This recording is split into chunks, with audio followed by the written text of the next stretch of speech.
Hello friends, American president Donald Trump ఆయన అనుంగు మిత్రుడు Elon మస్క్ల మధ్య ఉన్న బ్రొమాన్స్ బ్రేకప్కి దారితీయటం అందరికీ తెలిసిందే. దీని పరిణామాలు ఎలా ఉంటాయి అన్న విషయాన్ని కాసేపు పక్కన పెడితే ఇది మాత్రం ప్రస్తుతం ప్రపంచంలో అతిపెద్ద ఎంటర్టైన్మెంట్గా మారింది. ఎంటర్టైన్మెంట్ మాత్రమే కాదండి, వ్యాపారంగా కూడా మారింది. ఎందుకంటే దీనికి సంబంధించి నేను చదువుతుంటే సడన్గా నాకు ఒక యాడ్ కనపడింది. ఆ యాడ్లో వీళ్ళిద్దరి వార్కి సంబంధించిన మీమ్తో టీషర్ట్ల అమ్మకాలు కూడా వచ్చాయి. అమెరికాలో ఏదైనా వ్యాపారం చేస్తారు, మనందరికీ తెలిసిందే కదా. సో ట్రంప్ మస్కుల వ్యవహారం మనం వద్దన్నా కూడా మన ముందుకు వచ్చి నిలబడే ఒక పరిస్థితిలో ఈ ట్రంప్ మస్కుల వ్యవహారం ఏంటి, అసలు ఈ గొడవ ఎందుకు మొదలైంది, ఇది ఎటు దారితీస్తుంది, ఈ మొత్తం యుద్ధంలో ఫ్యూచర్లో జరగబోయే డిజిటల్ వార్స్, పొలిటికల్ వార్స్కి ఏమైనా బీజాలు ఉన్నాయా, ఈ విషయాలు మనం ఈ వీడియోలో మాట్లాడుకుందాం. సో ముందుగా అసలు వీళ్ళిద్దరి మధ్య సమస్య ఏంటి? మనందరికీ తెలిసిన విషయమే, ట్రంప్కి ఎలాన్ మస్క్ చాలా చాలా స్ట్రాంగ్ సపోర్టర్. మొన్నటి ప్రెసిడెంట్ ఎలక్షన్స్లో ఎలాన్ మస్క్ కేవలం డబ్బులు ఇవ్వటం మాత్రమే కాదు, సోషల్ మీడియా ద్వారా విపరీతంగా ట్రంప్కి ప్రచారం చేశాడు. ట్రంప్ గెలుపులో ఎలాన్ మస్క్ది చాలా పెద్ద పాత్ర అని కూడా అందరికీ తెలిసిందే. ట్రంప్ అధికారంలోకి వచ్చి రాగానే డోజ్ అంటే డిపార్ట్మెంట్ ఆఫ్ గవర్నమెంట్ ఎఫిషియన్సీ అని ఒక డిపార్ట్మెంట్ని స్టార్ట్ చేసి దానికి హెడ్గా ఎలాన్ మస్క్ని నియమించాడు. ఎలాన్ మస్క్ వెంటనే ఫలానా చోట ఇంతమంది ఉద్యోగాలు ఎక్స్ట్రా ఉన్నారు, వీటి వల్ల డబ్బులు దండగా అంటూ ఒక్క సంతకంతో కొన్ని వేల మంది ఉద్యోగాలను తీసేశాడు. అసలే నిరుద్యోగంతో బాధపడుతున్న అమెరికాకు అది పెద్ద సమస్యగా మారింది. అయినా కూడా ట్రంప్ ఎలాన్ మస్క్ని సపోర్ట్ చేశాడు. ఆ తర్వాత ట్రంప్ టారిఫ్స్ పేరుతోటి మొత్తం ప్రపంచం మీదనే ఒక యుద్ధం ప్రకటించాడు. దాంతో పాటుగా అమెరికా దేశంలోకి వస్తున్న వలసల మీద H1 వీసాల మీద కూడా వ్యతిరేకమైన నిర్ణయాలు తీసుకోవడం మొదలుపెట్టాడు. అక్కడే మొట్టమొదట ట్రంప్కి మస్క్కి చిన్న తేడాలు రావడం మొదలైంది. ఇద్దరు రైట్ వింగ్కి సంబంధించిన వాళ్ళే అయినప్పటికీ కూడా వలసలకు సంబంధించి, టెక్నాలజీకి సంబంధించి ఇద్దరి ఆలోచన ధోరణిలో కొంచెం తేడా ఉంది. అదేంటంటే ట్రంప్ పూర్తిగా వలసలకు వ్యతిరేకం అయితే, వలసలు లేకపోతే అభివృద్ధి ఉండదు అనేది మస్క్ అభిప్రాయం. అట్లాగే H1 వీసాల మీద నియంత్రణ కూడా మస్క్కు రుచించలేదు. ఎందుకంటే మస్క్ ప్రధానంగా పనిచేసే టెక్నాలజీలోనే. టెక్నాలజీ డెవలప్మెంట్ అనేది దేశాల నుంచి అవసరమైన స్కిల్ వర్కర్స్ని తెచ్చుకుంటే తప్ప సాధ్యం కాదు అన్న విషయం మస్క్కి తెలుసు. నిజంగా ఇప్పటిదాకా జరిగిన టెక్నాలజీ అభివృద్ధి అంతా కూడా అట్లా జరిగింది. సో అప్పటి నుంచే ఇద్దరికి చిన్న భేదాభిప్రాయాలు ఉన్నాయి, కానీ అది ఇద్దరి మధ్య ఒక సమస్యగా మారలేదు. అట్లా సమస్యగా మారటానికి కారణమైంది ఒక బిల్. అది ట్రంప్ వచ్చినప్పటి నుంచి ఇప్పటిదాకా తీసుకున్న రకరకాల ఆర్థిక విధానాలన్నింటినీ ఒక గొడుగు కిందకు తీసుకొస్తూ ఆయన ఒక బిల్లుని ప్రవేశపెట్టాడు. ఆ బిల్లు పేరు వన్ బిగ్ బ్యూటిఫుల్ బిల్. నిజంగా బిల్లు పేరు అది, దానికి ఇంకో పేరు లేదు. ఆ పేరుతోనే ఈ బిల్లుని కాంగ్రెస్ లో కూడా ప్రవేశపెట్టారు. ఆ బిల్లు పాస్ కూడా అయింది. ఈ బిల్లును వ్యతిరేకిస్తూ ఎలాన్ మస్క్ బయటకు వచ్చాడు. ఇద్దరి మధ్యలో అంత భేదాభిప్రాయం రావడానికి కారణమైన బిల్లులో ఏముంది మనం తెలుసుకుందాం. ఈ బిల్లు చాలా విస్తృతమైన బిల్లు, కానీ ఇందులో ప్రధానంగా మాట్లాడుకోవాల్సినవి 4-5 అంశాలు. అన్నిటికంటే మొట్టమొదటిది కీలకమైంది. గతంలో ట్రంప్ అధికారంలో ఉన్నప్పుడు 2017లో ఉన్నప్పుడు సంపన్నులకు ట్యాక్స్ రిబేట్స్ ఇస్తూ కొన్ని విధానాలు తీసుకొచ్చాడు. మళ్ళీ వచ్చిన బైడెన్ గవర్నమెంట్ వాటిని తీసేసింది, వాటిని పర్మనెంట్ చేస్తుంది ఈ బిల్లు. అది పాయింట్ 1. రెండోది సైన్యానికి లేదా రక్షణ వ్యవస్థకు ఫండింగ్ పెంచడం, ముఖ్యంగా బోర్డర్కు సంబంధించి. ఆయన ముందే వలసలకు వ్యతిరేకం కదా, బోర్డర్ సెక్యూరిటీకి విపరీతంగా ఫండింగ్ పెంచడం. మూడోది సోషల్ వెల్ఫేర్కి ఫండింగ్ తగ్గించడం, అంటే ముఖ్యంగా మెడికల్ ఎయిడ్కు ఫండింగ్ తగ్గించడం. నాలుగోది ఎలక్ట్రిక్ వెహికల్స్కి ట్యాక్స్ రిబేట్స్ తగ్గించడం. ఇవి ప్రధానంగా 4 అంశాలు. ఈ బిల్లును వ్యతిరేకించడానికి మస్క్ ఓపెన్గా చెప్తున్న కారణం ఏంటంటే, ఈ బిల్లు వల్ల నేషనల్ డెట్ అండ్ డెఫిసిట్ విపరీతంగా పెరుగుతాయి. అంటే దేశానికి అప్పు విపరీతంగా పెరుగుతుంది, బడ్జెట్ డెఫిసిట్ కూడా విపరీతంగా పెరుగుతుంది. ఇది అమెరికాని బ్యాంక్రప్ట్ చేస్తుందని, డెట్ స్లేవ్గా మారుస్తుంది అనేది ఆయన వాదన. ఇది ఆయన బయటకు చెప్తున్న వాదన. కానీ ప్రధానంగా ఎలక్ట్రిక్ వాహనాలకు ట్యాక్స్ రిబేట్లు తగ్గించడమే అసలు సమస్య అని అటు ట్రంప్తో పాటు ఈ విషయాన్ని చూస్తున్న అనేక మంది కూడా అంటున్నారు. ఎందుకంటే దాని ప్రభావం డైరెక్ట్ గా ఎలాన్ మస్క్ టెస్లా కార్ మీద పడుతుంది కాబట్టి. ఎలాన్ మస్క్ ఈ బిల్లును వ్యతిరేకించడం మాత్రమే కాదు, ఈ బిల్లును డిస్గస్టింగ్ అని, అది బిగ్ బ్యూటిఫుల్ కాదు, బిగ్ అగ్లీ స్పెండింగ్ బిల్ అని కూడా అన్నాడు. అంతేకాకుండా ఈ ఓటేసిన కాంగ్రెస్ మెన్ కి షేమ్ ఆన్ దెమ్ అని కూడా అన్నాడు, అంటే సిగ్గుచేటు అని. అయితే మొట్టమొదట ఈ ప్రకటన మంగళవారం రోజు చేసినప్పుడు డైరెక్ట్ గా ట్రంప్ ఏమీ అనలేదు, ట్రంప్ కూడా ఏమీ స్పందించలేదు దీని మీద.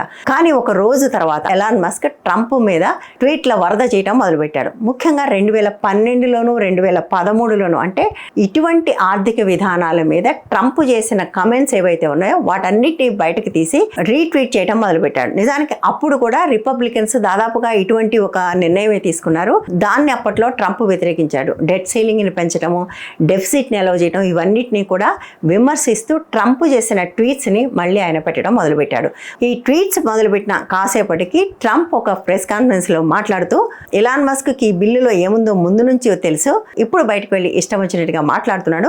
ఎలాన్ మస్క్కు నేను ఎంత సహాయం చేశాను, అయినా సరే నన్ను ఇట్లా నిరాశపరుస్తున్నాడు అని ట్రంప్ అన్నాడు. దాంతో వెంటనే ఈయన అది ఒక పచ్చి అబద్ధం, అసలు నాకే కాదు ఓటేసిన కాంగ్రెస్ మన్కి కూడా ఎవరికి అందులో ఏముందో తెలీదు, ఎవరికి అది చదువుకునే అవకాశం కూడా లేకుండా పుష్ చేశాడని మస్క్ ట్వీట్ చేశాడు. అంతేకాకుండా నేను ఆయనకి ఎంత సాయం చేశాను అని ఆయన అంటే అసలు నేను లేకపోతే ట్రంప్ గెలిచేవాడు కాదు అని ఈయన అన్నాడు. ఇద్దరి మధ్య విపరీతమైన ఒక వార్ మొదలైంది. ఎలాన్ మస్క్ తనదైన ఎక్స్ మీద ఈ ట్వీట్స్ అన్ని చేస్తుంటే ట్రంప్ తనదైన ట్రూత్ సోషల్ అని ఇంకో వేదిక మీద ట్వీట్ చేయడం మొదలుపెట్టాడు. ఈ ట్రూత్ సోషల్ గురించి కూడా చెప్పాలి. 2021లో ఇప్పుడు ఎక్స్గా అప్పుడు ట్విట్టర్గా ఉన్న ట్విట్టర్, ఫేస్బుక్ రెండు కూడా ట్రంప్ విపరీతమైన అబద్ధాలు చెప్తున్నాడు, అట్లాగే విపరీతంగా విద్వేషాన్ని ప్రచారం చేస్తున్నాడు. కాబట్టి తమ కమ్యూనిటీ స్టాండర్డ్స్కి వ్యతిరేకమని తమ ప్లాట్ఫామ్స్ నుంచి తొలగించారు.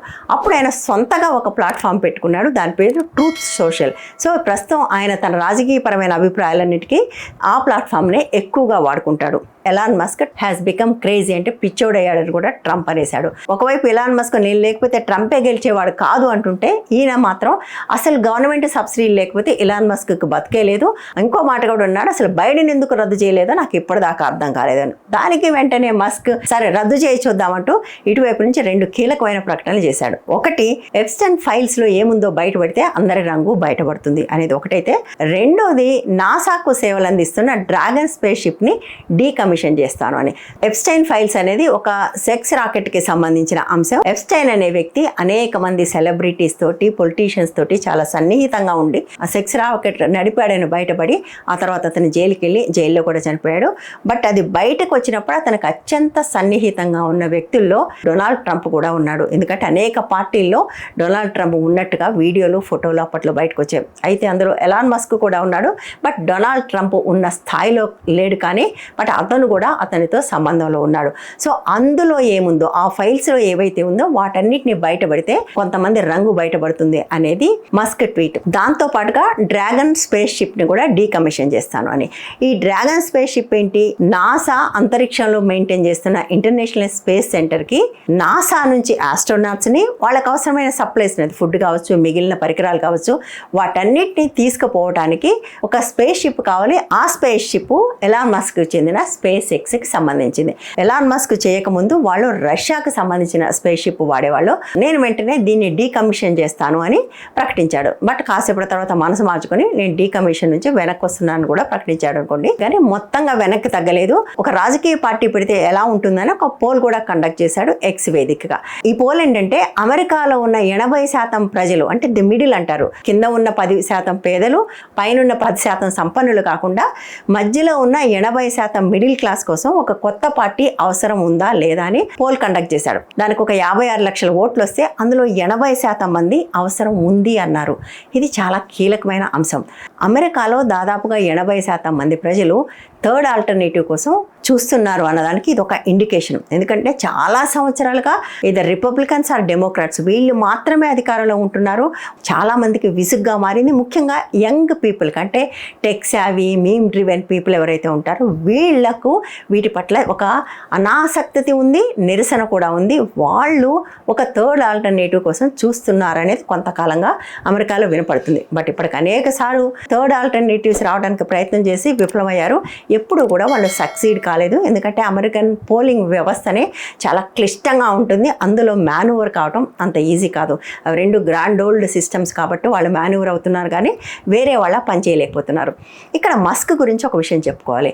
మస్క్ ఆలోచించే పద్ధతి ఎట్లా ఉంటుందంటే, హీఈస్ ఇంజనీర్ బై హార్ట్ అంటారు కదా, అటువంటి మనిషి. అంటే ఏదైనా ఒక సమస్య పదే పదే వస్తూ ఉంటే ఉన్న సిస్టంలో సమస్యలు వెతకడం కాకుండా అసలు కొత్తగా మరో సిస్టమ్ని ఎందుకు తయారు చేయకూడదు అని ఆలోచించే మనిషి అతను. బేసికల్లీ అటువంటి ఒక ఆలోచన పద్ధతి నుంచే ఈ పొలిటికల్ పార్టీ గురించి కూడా ఆయన మాట్లాడారు.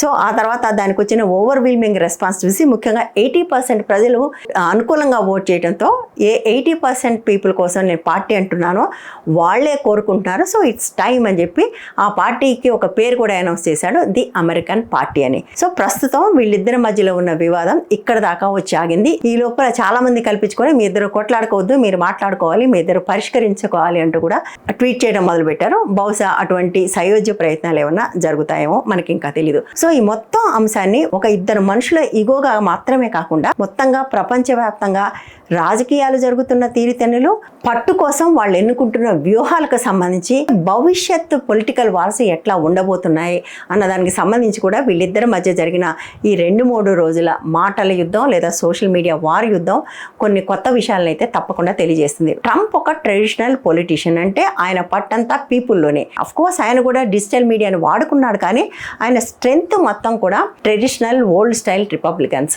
కానీ మస్క్ అదే రిపబ్లికన్స్లో ఉన్న యంగ్స్టర్స్తో పాటుగా న్యూట్రల్గా ఉండే వాళ్ళని కూడా తన వైపు తిప్పుకునే ప్రయత్నం ఒకటి ఈ మొత్తం వార్లో చేశాడు. అది చాలా క్లియర్గా కనపడుతుంది.